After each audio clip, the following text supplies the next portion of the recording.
হয়ে গিয়েছে আমার পেস্ট করা। এবার এর মধ্যে আমি কিছু টুটি ফুটি দিচ্ছি, যাতে খেতেও ভাল লাগে, দেখতেও সুন্দর লাগে।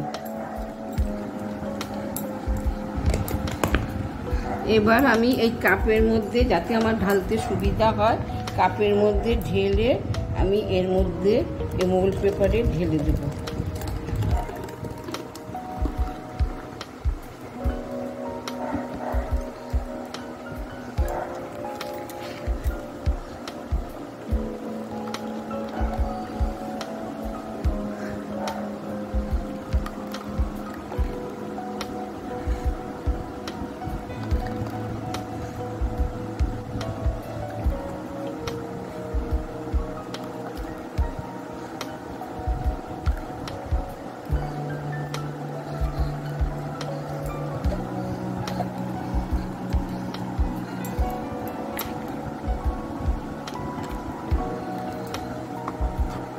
এইগুলো ঢেকে দুটি ফুটিগুলো দিয়ে দিচ্ছি, যাতে দেখতে খুব ভালো লাগে, খেতেও ভালো লাগে।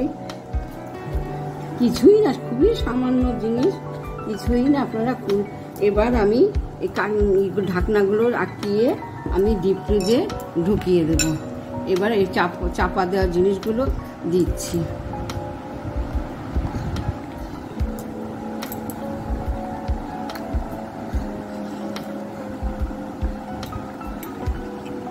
জমে গেলে আপনাদেরকে দেখাবো যে কেমন হয়েছে।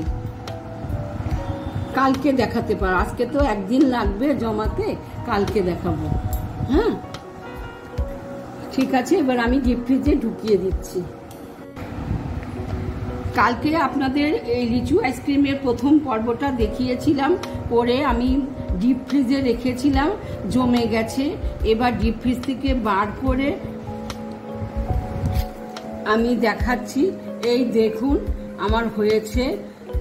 এই একটা স্যাম্পেল, আর একটা স্যাম্পেল দেখাচ্ছি। একটু দেরি। এটা আমের আইসক্রিম করেছি, আমের আইসক্রিমও করেছি। আমি এসব বাইরে থেকে আইসক্রিম কিনে খেতে ভালো লাগে না, তাই আমি ঘরে বানিয়েই খাই। এই যে আরেকটা বানিয়েছি, এরকম 6টা বানিয়েছি। আপনারা দেখুন, লাইক করুন, আমাকে উৎসাহিত করুন, কমেন্টস দিন। ধন্যবাদ। 6টা করেছি, এগুলো লিচু আইসক্রিম 6টা করেছি। প্রথমেই উঠতে চায় না, একটু জমা থাকে তো, একটু গরম না পেলে। এই যে একটা করেছি, এরকম 6টা করেছি। এই আমার ট্রে, এই ট্রে আপনারা দেখলেন আমি কিভাবে লিচু আইসক্রিম করেছি, আমেরও আইসক্রিম করেছি। এই যে আমের আইসক্রিম, আপনারা এরকম পাকা আম দিয়ে এরকম মোল্ডের মধ্যে রাখবেন, রেখে ডিপ ফ্রিজে রাখবেন, জমে যাবে।